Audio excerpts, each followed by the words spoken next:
আসসালামু আলাইকুম। প্রথমে বলবো পরবর্তী অনার্স ডিগ্রির সকল আপডেট পাওয়ার জন্য অবশ্যই এই চ্যানেলটিকে সাবস্ক্রাইব করে রাখবে। জাতীয় বিশ্ববিদ্যালয়ের 25-26 শিক্ষাবর্ষে যারা ডিগ্রি ভর্তি হবে তোমাদের ডিগ্রি ভর্তির আবেদন কখন শুরু হবে এই সম্পর্কে আপডেট দেওয়া হবে। তাই ভিডিওটি অবশ্যই শেষ পর্যন্ত দেখবে। আর তোমরা যারা এসএসসি 2021 2020 সালে পাস করেছো বা 19 সালে পাস করেছো, যারা এই বছর আবেদন করতে পারবে না, ঠিক আছে, তারা চাইলে আমাদের সাথে যোগাযোগ করতে পারো। তোমাদের বোর্ড থেকে কিভাবে সুপারিশ নিয়ে ভর্তি হতে হবে সেই বিষয়টি শেয়ার করব। আর পরবর্তী সকল ধরনের আপডেট পাওয়ার জন্য অবশ্যই এই চ্যানেলটিকে সাবস্ক্রাইব করে রাখবে। আর তোমাদের কোনো কিছু বুঝতে অসুবিধা হলে তোমরা স্ক্রিনে দেখতে পাচ্ছ হোয়াটসঅ্যাপ নাম্বার দেওয়া আছে। আমাদের হোয়াটসঅ্যাপ নাম্বারে যোগাযোগ করবো, আমরা তোমাদের সাহায্য করব। তো চলো শুরু করি আজকের এই ভিডিওটি। দেখো, তোমাদের এখানে একটা বিষয় শেয়ার করি, সেটা হচ্ছে তোমাদের ডিগ্রি ভর্তির আবেদনটা আসলে কখন শুরু হবে।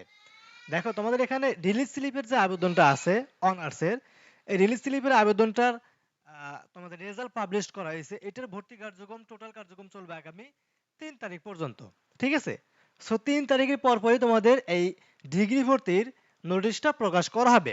আজকে কিন্তু আগস্টের 1 তারিখ।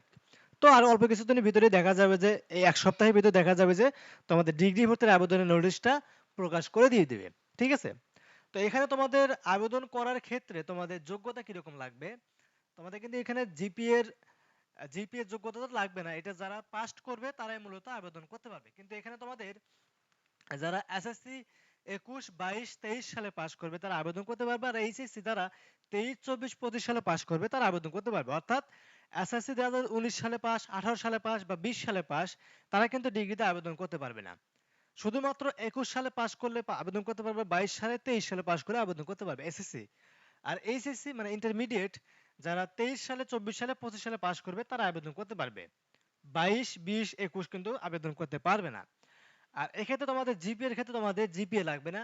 তোমরা যদি পাস করো তুমি তাই আবেদন করতে পারবে, পাস থাকলে তুমি আবেদন করতে পারবে। কিন্তু চান্স পেতে হলে অবশ্যই তো ভালো একটা জিপিএ এর প্রয়োজন হবে, তাই না? তুমি পাস করেছো, তুমি আবেদন করতে পারছো, কিন্তু চান্স পাওয়ার জন্য ভালো একটা জিপিএ এর প্রয়োজন। তো অবশ্যই তোমাদের 6 পয়েন্ট সামথিং জিপিএ থাকতে হবে, তাহলে তুমি প্রথম মেরিট দ্বিতীয় মেরিট লিস্টে ভালো কলেজে চান্স পেয়ে যাবে। ক্লিয়ার?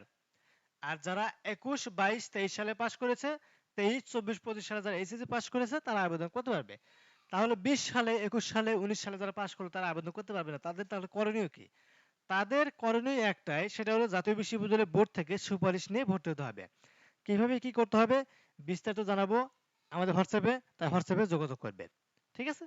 আর পরবর্তী আমাদের অনার্স ভর্তির সকল আপডেট, ডিগ্রি ভর্তির সকল আপডেট পাওয়ার জন্য অবশ্যই চ্যানেলটিকে সাবস্ক্রাইব করে রাখবে। তো আজকের মতো এখানে শেষ করবো। সবাই সবাই ভালো থাকবে। আল্লাহ হাফেজ।